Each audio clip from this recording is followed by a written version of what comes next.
இன்றைக்கு தனியாக ஒரு கட்சியை தொடங்கி திரும்பவும் சட்டப்பேரவை உறுப்பினராகவும் அரசனுடைய உறுதிமொழி குழு தலைவராக அரசு பதவி வகிக்கின்ற போது கூட என் நிலை மாறாமல் என் தமிழ் தேசிய போராளிகளை என்னை விட மேலாக நான் நேசிக்கிறேன்.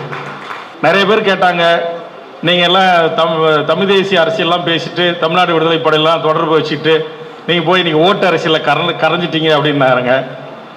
இந்த ஓட்டு அரசியலில் நான் போய் கறந்ததால உயிர்ப்புடன் இந்த போராளிகளுக்கு ஏற்படுகின்ற பாதிப்புகளில் இருந்து அந்த குடும்பங்களும் அவருடைய மீளா துயரங்களும் காவல் சித்திரவதை மரணங்களிலும் இருந்து அவர்களுக்கு ஆதரவான ஒரு குரல் அதிகார வர்க்கத்தை நோக்கி கேட்பதற்காகத்தான் நான் அந்த பாதையை தேர்ந்தெடுத்தேன்.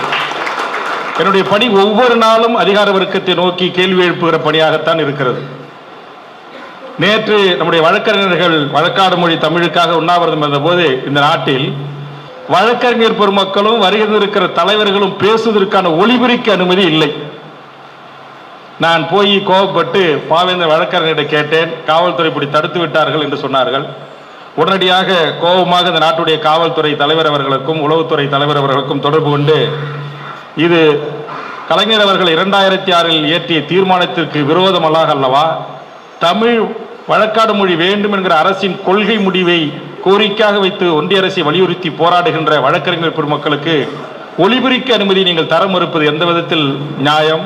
நாளை நான் செல்வேன், ஒளிபரிக்கையை பயன்படுத்துவேன் என்று சொன்னேன். இல்லை இல்லை, நீங்க பயன்படுத்தி சொல்லுங்க, நான் இப்ப கூட்டு சொல்றேன் அப்படின்னார். சாந்தன் இறந்து விட்டார் என்று நம்முடைய திருமலை அங்கேற்கண்ணி தொலைபேசியிலே தொடர்பு கொண்டு, உள்ள போய் உடலை பார்க்க அனுமதிக்க மாட்டேன்றாங்க தோழர், எடுத்து வரதுல சிக்கல், 4 மணி ஆச்சு உடல் கூராய்வு செய்ய மாட்டேன்னு சொல்றாங்க, அந்த எஃபார்மிங் சொல்லுவாங்கல்ல உடற்கூரை பதப்படுத்துற, இது செய்ய முடியாதுன்றாங்க. அப்படியே போய் அங்கே ஒரு 50-100 பேர் மத்தியிலேயே உடனடியாக சம்பந்தப்பட்ட சுகாதாரத்துறை அமைச்சரை, முதலமைச்சருடைய செயலகத்தை தொடர்பு கொண்டு அந்த துணிந்து உயிரோட தான் அனுப்பி வைக்கல, அந்த உடல்னாச்சு பத்திரப்படுத்தி பாதுகாப்பாக நாராம அவங்க இத்தனை ஆண்டு காலம் 33 ஆண்டு காலமாக காத்திருந்த அந்த தாயின் கரங்களில் ஒப்படைப்பிற்காக வாய்ப்பை தமிழக அரசு ஏற்படுத்தல் என்றால் இது மிகப்பெரிய வரலாற்று பிழையை தவறை நீங்கள் செய்கிறீர்கள் என்று இந்த சுட்டி காட்டுகிற அந்த உயரதிகாரிகளை தட்டி கேட்கிற சுட்டி காட்டுகிற ஒரு கேள்வி எழுப்புகிற இடத்திற்குத்தான் இந்த எம்எல்ஏ இந்த ஊரெல்லாம் பயன்படுது, சட்டமன்ற உறுப்பினர். இது வந்து எண்ணற்ற செய்திகளை என்னால் சொல்ல முடியும். நான் ஒரு யதார்த்தமான முந்திரி காட்டு செம்மண் பூமியிலிருந்து பிறந்து போராளிகளோடு வாழ்ந்து தமிழ்நாடு விடுதலைப்படை தோழர்களோடும் தமிழீழ விடுதலை புலிகள் என்னுடைய கிராமத்தில் வந்து தங்கி அங்கு பயிற்சி எடுத்துக்கொண்டு சில ஆயுத நகர்வுகளை எங்கள் கடலூர் கடல் பகுதியிலிருந்தே நகர்த்திய காலகட்டங்களிலிருந்து அவர்களோடு பழகியதால் எனக்கு இந்த பாசாங்கு கூடுதலாக சொல்வது பற்றி சொல்வது அதெல்லாம் எனக்கு தெரியாது. வேல்முருகன் நான் கொஞ்ச நாளைக்கு முன்னாடி நான் பேசுகிற செய்தி எல்லாம் வந்து இங்கே கூட இப்போ சாட்சிகள் நிறைய பேர் இருக்கிறாங்க. நாங்கள் 95, 96 காயக்கட்டு பேரலேருந்து நாங்கள் அவங்க ஸ்டூடியோ அவங்க ஒரு கேசட் கடை வச்சுருந்தாருன்னு நினைக்கிறேன் தோழர்கள் 2 பேரும். வேந்தனுடைய கேசட் கடையில் வந்து ராஜகடையில் சந்திக்கிறது, அதே மாதிரி எம்ஆர்எஃப்ல அங்கே ஒரு அறையில் உட்காந்து நாங்கள் பேசுறது, திருவள்ளூர் நற்பணி மன்றம். அப்பயே நீங்கள் நினைப்பீங்களா, ஒரு 16 வயசில் நானே ஒரு நிறுவனராக ஒரு இயக்கத்தை கட்டி அமைச்சேன். அது தமிழக மக்கள் விழிப்புணர்வு இயக்கம். தோழர் தியாகு, பாவலரேர் ஐயா, இறைக்குறவனார், அருளியார், பல சுபவி போன்றவர்கள்லாம் வடசென்னையில் அழைத்து வந்து நாங்கள் எல்லாரும் கூட்டாக சேர்ந்து இந்த முற்போக்கு கருத்தரங்குகள் கூட்டங்களை நடத்துகிறார். அங்கே சிறு வயதில் இருந்த அந்த தாக்கம் என்னை தொடர்ந்து செயல்பட வைத்தது. ஆனால் அதெல்லாம் போய் இந்த அரசியல் கட்சி மேடைகளை சொன்னோடனே பாதி பேர் இவன் புழுவுறான் அப்படின்னு யாரும் ஏற்றுக்கவே இல்லை.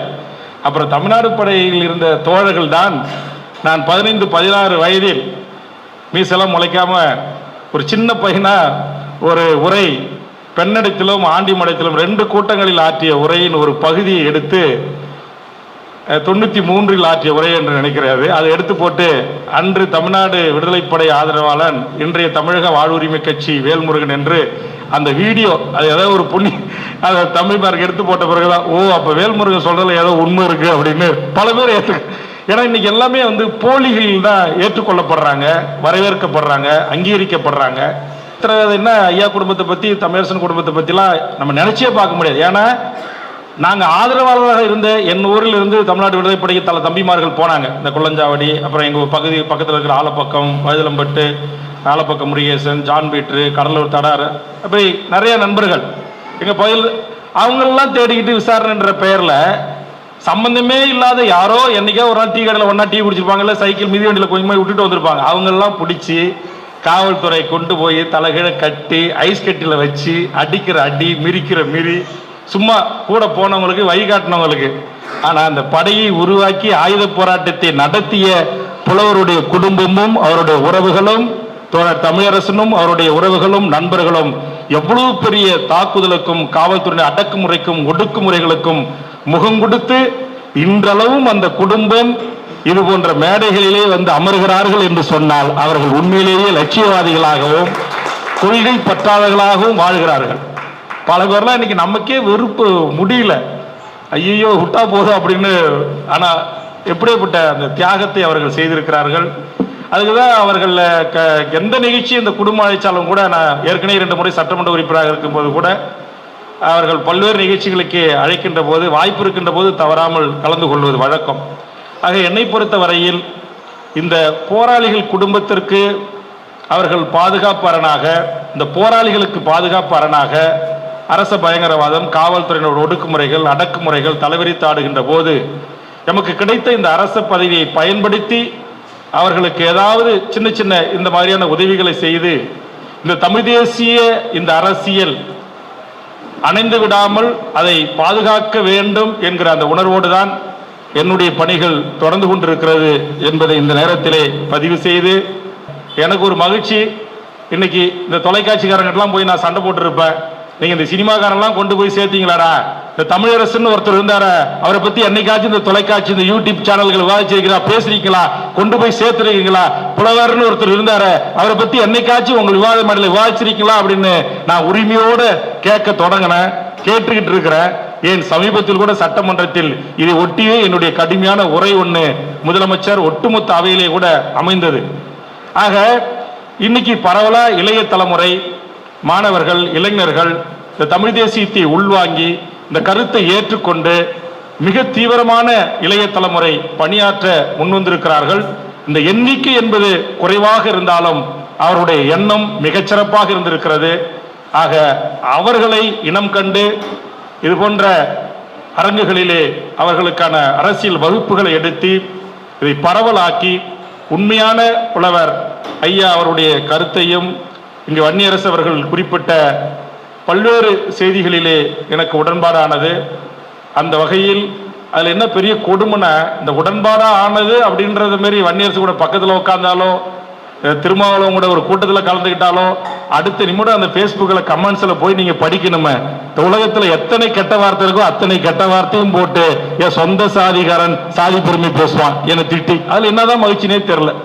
எனது வாழ்வும் என்னுடைய வளர்ச்சியும் என்னுடைய பெரும்பான்மையான பங்களிப்பும் என்பது இந்த போராளிகளை இனம் கண்டு அவர்களை அடைகாத்து அவர்களை பாதுகாக்க வேண்டிய அந்த பொறுப்பையும் கடமையும் நான் எனக்கு தெரிந்து ஒரு 30-35 ஆண்டுகளுக்கு மேலாக நான் செய்து வருகிறேன்.